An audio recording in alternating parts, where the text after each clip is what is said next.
Staying with tech, Yahoo recently announced it would be spinning off its most valuable asset, a 15% stake in Alibaba, worth nearly $40 billion. The move was cheered by shareholders, but raises questions about Yahoo's future once its biggest prize is no longer a part of its portfolio. CCTV's Karina Huber has more.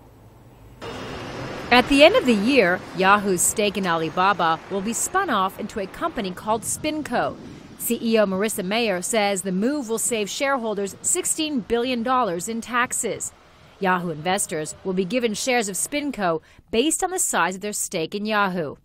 Now, Yahoo is still left with a net $5.7 billion in cash. That's a sizable pile. They can use that to repurchase shares and to fuel acquisitions to try to turn the business around.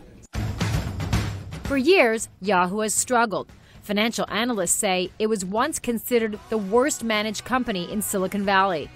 I knew that the job would be hard. Marissa Mayer took over as CEO 2.5 years ago, but her performance so far has received mixed opinions. She's taken a lot of good steps to bring in the right people, but we're still seeing revenue declining. It declined north of 1% in the last quarter, so the jury is still very much out. Revenue and earnings fell in the last 3 months of 2014.